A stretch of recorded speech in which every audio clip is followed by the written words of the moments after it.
नमस्कार, आप देख रहे हैं के न्यूज नेशनल। मैं हूं आपके साथ मानसी। समाचार शुरू करने से पहले एक नजर हेडलाइंस पर। चीन ने अफगानिस्तान की तालिबान सरकार के लिए खजाना खोल दिया। बीजिंग ने अफगानिस्तान को आर्थिक मदद देने का ऐलान किया। चीन से लगातार मिल रही चुनौतियों के मद्देनजर भारतीय वायुसेना अगले 2 दशक में करीब 350 विमानों की खरीद पर विचार कर सकता है। लायन समूह के मालिक मुकेश अंबानी के घर एंटेलिया के पास मिले विस्फोटक कार मामले में एनआईए अपनी चार्जशीट में सचिन वाजे एंड कंपनी की साजिश का पर्दाफाश किया, जिसमें तत्कालीन मुंबई पुलिस आयुक्त परमबीर सिंह भी संदेह के घेरे में आए।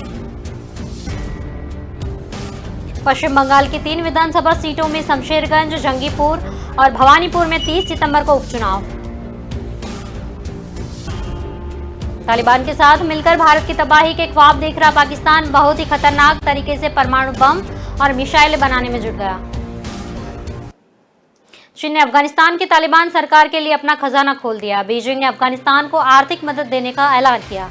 चीन के विदेश मंत्रालय ने बुधवार को तालिबान की नई कार्यवाहक सरकार इस्लामिक अमीरात का समर्थन करते हुए अफगानिस्तान को 3 करोड़ की अमेरिकी डॉलर की सहायता की घोषणा की। चीन के विदेश मंत्रालय की प्रवक्ता हुआ ने कहा कि इस निर्णय की घोषणा अफगानिस्तान के पड़ोसी देशों के विदेश मंत्रियों की पहली बैठक के दौरान की गई। इस मदद का इस्तेमाल अफगान लोगों के लिए किया जाएगा। तालिबान नियंत्रित अफगानिस्तान को चीन लगभग 3 करोड़ डॉलर मूल्य का भोजन, सर्दियों के सामान, कोरोना के टीके और दवाएं उपलब्ध कराएगा। चीनी राज्य समाचार एजेंसियों के मुताबिक चीनी विदेश मंत्री वांग का कहना है कि चीन पहले बैच में अफगानिस्तान को 30 लाख वैक्सीन खुराक देगा। वीडियो लिंक के माध्यम से बीजिंग के विदेश मंत्री की बैठक में बोलते हुए चीन संयुक्त राज्य अमेरिका और उसके सहयोगी किसी भी अन्य देश की तुलना में अफगान लोगों को आर्थिक और मानवीय सहायता प्रदान करेगा। कहा है कि अमेरिका को अफगानिस्तान की संप्रभुता और स्वतंत्रता का सम्मान करते हुए विकास और स्थिरता को सुनिश्चित करने में मदद करनी चाहिए। चीन से लगातार मिल रही चुनौतियों के मद्देनजर भारतीय वायुसेना अगले 2 दशकों में करीब 350 विमानों की खरीदी पर विचार कर रही है। वायुसेना प्रमुख एयर चीफ मार्शल भदौरिया ने बुधवार को यह जानकारी दी। भारतीय एरोस्पेस क्षेत्र विषय पर एक सम्मेलन में चीफ ऑफ एयर स्टाफ ने अपने संबोधन में चीन से मिल रही चुनौतियों को मद्देनजर भारतीय वायुसेना को और मजबूती देने का विषम क्षमताओं को विकसित करने की आवश्यकता के बारे में बात की। वायुसेना प्रमुख ने कहा है कि देश के उत्तरी सीमा पर स्थित पड़ोसी को देखते हुए हमारे पास उत्कृष्ट दर्ज की प्रौद्योगिकता होनी चाहिए, जिन्हें सुरक्षा के कारण हमारा अपने उद्योग द्वारा देश में ही बनाया जाना चाहिए। विभिन्न चुनौतियों से निपटने के लिए भारत के रक्षा क्षेत्र में आत्मनिर्भर होने पर जोर देते हुए एयर चीफ मार्शल भदौरिया ने कहा कि भारतीय वायुसेना अगले 2 दशक में देश से ही लगभग 350 विमान खरीदने पर विचार कर रही है। हालांकि उन्होंने यह भी कहा है कि यह सिर्फ एक अनुमान है। वायुसेना प्रमुख ने कहा है कि तेजस हल्के लड़ाकू विमान परियोजना ने भारत में एरोस्पेस उद्योग में भरोसा पैदा किया और यह भी विश्वास जगाया कि इसके और विकसित होने की असीम संभावनाएं हैं।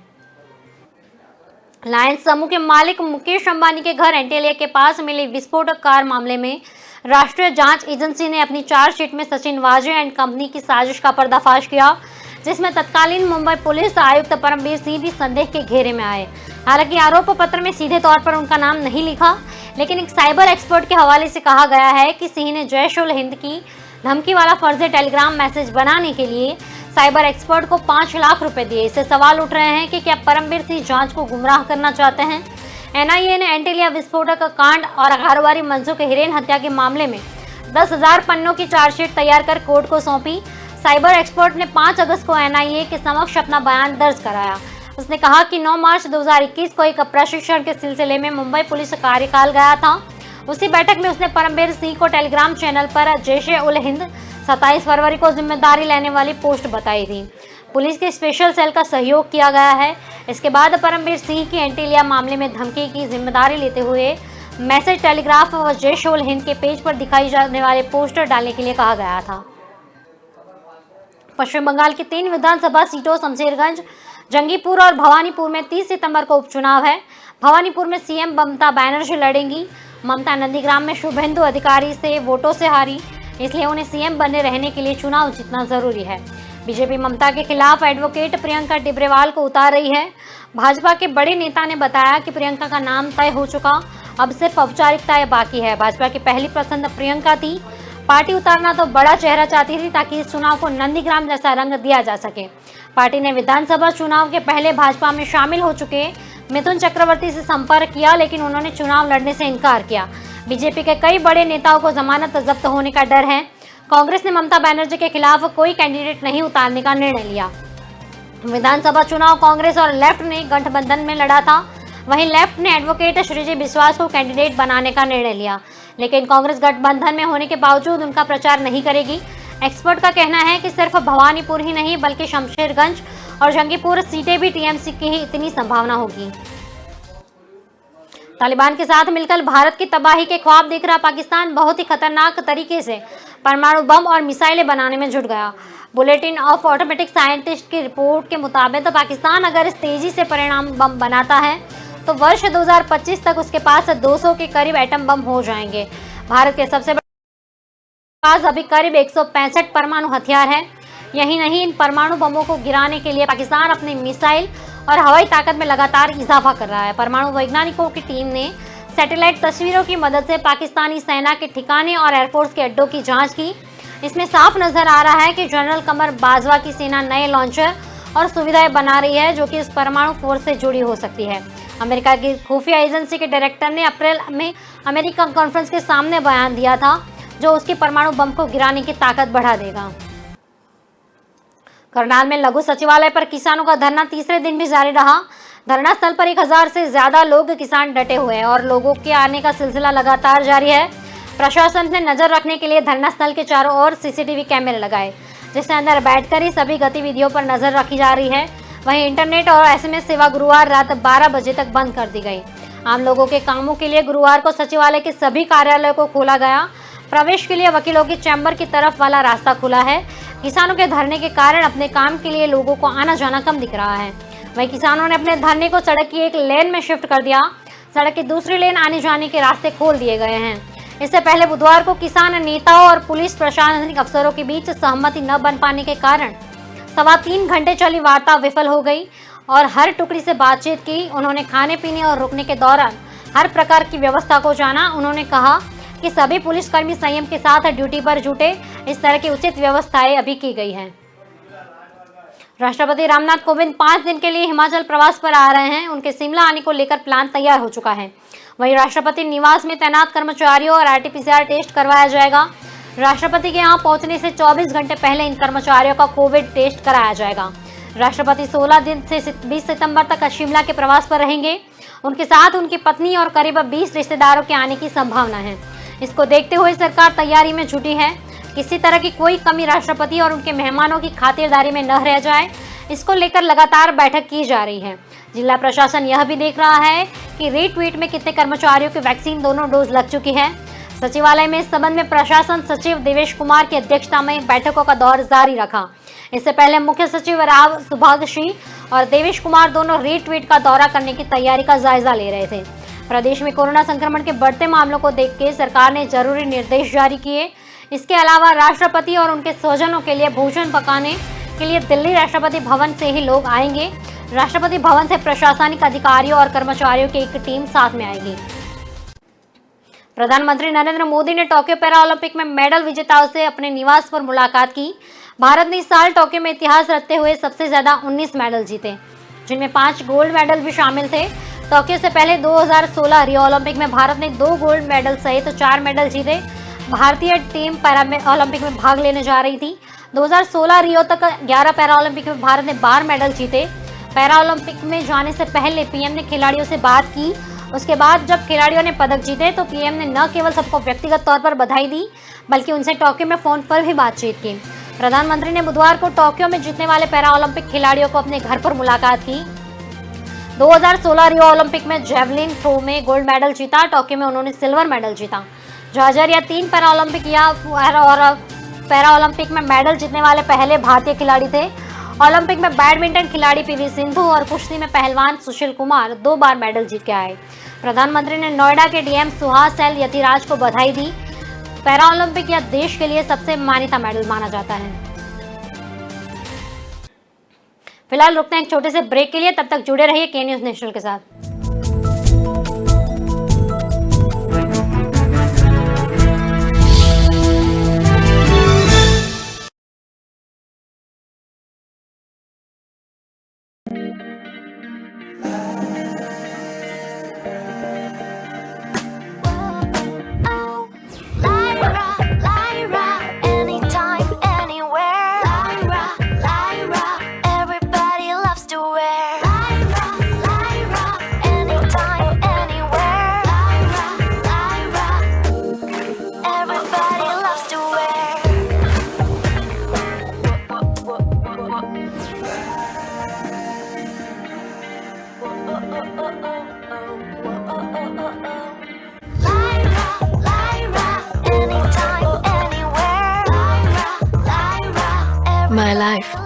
My Lyra. न ऐश का न द्वेष का, यह दंगल है देश का। सुलगती समस्याओं के जुलसते सवालों का होगा दंगल देश का। प्रशासन के प्रश्नों को लेकर होगा दंगल देश का। शिक्षा, स्वास्थ्य, समाज, कानून और व्यवस्था के आज क्या है हालात। सोमवार से शुक्रवार रोज रात 8 बजे जलपा क्षत्रिय के साथ दंगल देश का।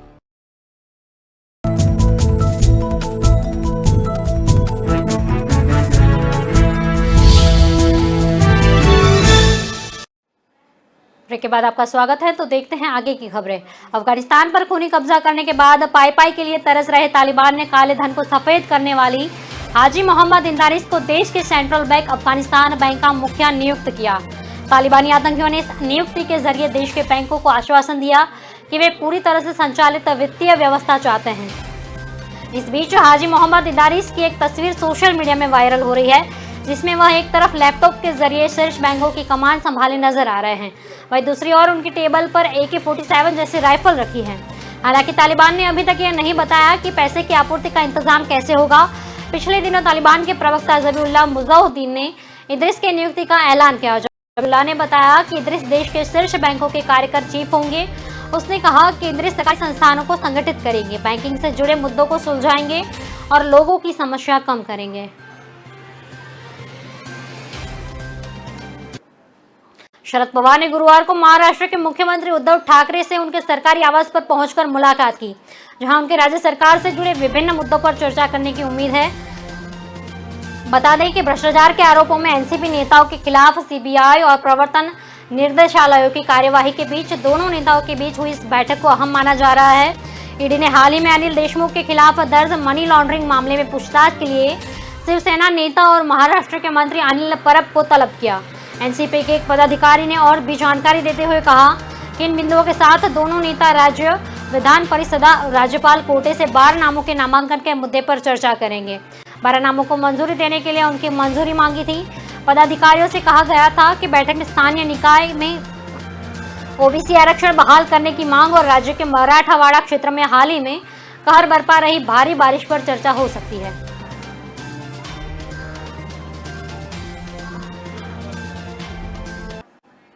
महाराष्ट्र में नंदुरबार जिले के चांदसोली घाट गांव में बुधवार को एक बेहद दुखद घटना हुई।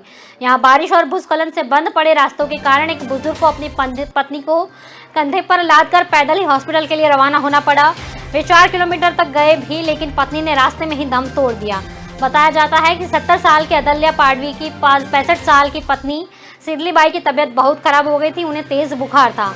हॉस्पिटल पहुंचाने का मन बनाया। पत्नी को कंधे पर लादकर करीब 4 किलोमीटर तक चले। बुढ़ी हड्डियां बार बार जवाब दे रही थी और वे रास्ते पर कई बार पत्नी को बैठाने और सुलाने के लिए मजबूर हुआ।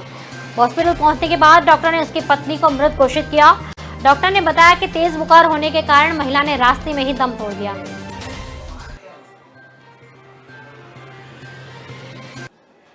अनिल अंबानी की कंपनी रिलायंस को दिल्ली मेट्रो में कुल 4,500 करोड़ रुपए मिलेंगे। कंपनी ने दिल्ली मेट्रो पर करार तोड़ने का आरोप लगाकर उसे 2,800 करोड़ रुपए की टर्मिनेशन फी मांगी। इस पर डीएमआरसी प्रोसेस शुरू कर दिया गया है, जिसके बाद मामला अदालतों में घूमता रहा। सुप्रीम कोर्ट ने आज कंपनी के दावे को सही ठहराया। मामला 2008 में रिलायंस और डीएमआरसी के बीच हुए एक करार से जुड़ा है। दोनों के बीच दिल्ली एयरपोर्ट एक्सप्रेस को बिल्ड ऑपरेटर ट्रांसफर आधार पर बनाने की डील हुई। रिलायंस इंफ्रा ने दिल्ली मेट्रो पर करार तोड़ने का आरोप लगाया और उसको खारिज करते हुए टर्मिनेशन फी मांगी। ट्रिब्यूनल मामले में 2017 में डीएमआरसी के खिलाफ आदेश जारी किया। ट्रिब्यूनल ने उसे 2,800 करोड़ रुपए की आर्बिट्रेशन अवार्ड के साथ उस रकम पर ब्याज और हर्जाना अदा करने के लिए कहा गया था।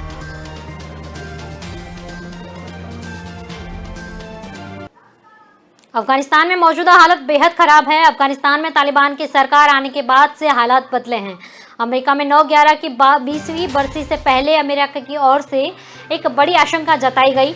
अमेरिका ने कहा है कि अफगानिस्तान में बदलते हालात के बीच 20 साल बाद आतंकी संगठन अलकायदा दोबारा वापसी कर सकता है। अमेरिकी रक्षा मंत्री लॉयड ऑस्टिन ने गुरुवार को कहा कि अलकायदा, जिसने 20 साल पहले अमेरिका पर हमला करने के लिए अफगानिस्तान को एक मंच के रूप से इस्तेमाल किया, वहां तालिबान के शासन में आने के बाद अलकायदा दोबारा वहां वापसी कर सकता है। फारस की खाड़ी के राज्यों के 4 दिवसीय दौरे के समापन पर कुवैत सिटी में संवाददाताओं के एक छोटे समूह ने उन्हें कहा कि अमेरिका अफगानिस्तान में अलकायदा की वापसी को रोकने के लिए तैयार है।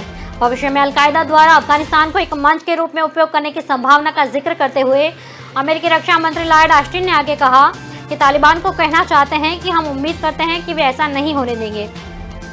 ऑस्टिन ने जोर देकर कहा कि अमेरिकी सेना फारस की खाड़ी सहित अन्य जगहों पर स्थित निगरानी और हमले वाले विमानों का उपयोग करके अफगानिस्तान के अमेरिका की ओर से आने वाले अलकायदा या किसी अन्य खतरे का रोकने को सक्षम है।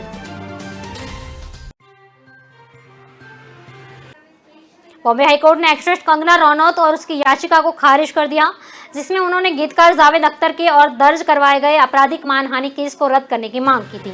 अख्तर की शिकायत पर पुलिस पहले केस दर्ज नहीं करा पाई, तब उन्होंने अंधेरी मेट्रोपॉलिटन मजिस्ट्रेट के सामने अपील की, जिसके आदेश पर केस दर्ज किया गया। बाद में कंगना ने इसे रद्द करने के लिए हाईकोर्ट का दरवाजा खटखटाया।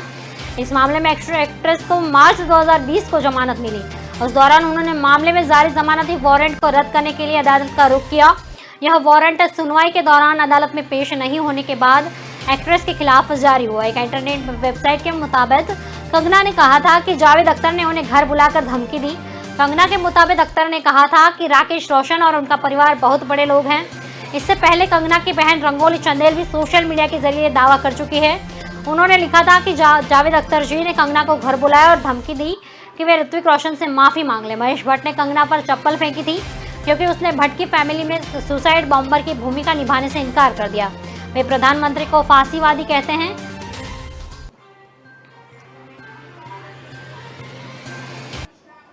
मुट्ठी भर देश सुरक्षा परिषद के सुधारों को कर रहा है नाकाम। भारत की विदेश राज्य मंत्री मीनाक्षी लेखी ने कहा कि मुट्ठी भर देश संयुक्त राष्ट्र के सुधारों को नाकाम कर रहे हैं और उसके बहुपक्षवाद को नुकसान पहुंचा रहे हैं। यही कारण है कि संयुक्त राष्ट्र के निर्णय लेने वाली संरचना आज की दुनिया को प्रतिबंधित नहीं करती। इस वैश्विक संगठन की आवाज को खत्म किए जाने का प्रयास किया जा रहा है। भारत की विदेश राज्य मंत्री यहां आधिकारिक यात्रा पर आई हुई है। उन्होंने कहा है कि सुरक्षा परिषद सुधार भारत के जुड़ाव का एक प्रमुख पहलू है। समय की आवश्यकता है कि संयुक्त राष्ट्र की स्थापना के 75वें साल पूरे होने के बाद भी सुरक्षा परिषद से आगे नहीं बढ़ पाया। इस कारण यूएन की आवाज मजबूत नहीं हो सकी। भारत जनवरी में संयुक्त राष्ट्र सुरक्षा परिषद का 2 साल के लिए अस्थायी सदस्य बना है। पिछले माह भारत ने संयुक्त राष्ट्र की अध्यक्षता का भी दायित्व संभाला था। देश विदेश की खबरों में अभी सिर्फ इतना ही। आगे की अपडेट के लिए जुड़े रहिए के न्यूज़ नेशनल के साथ। नमस्कार।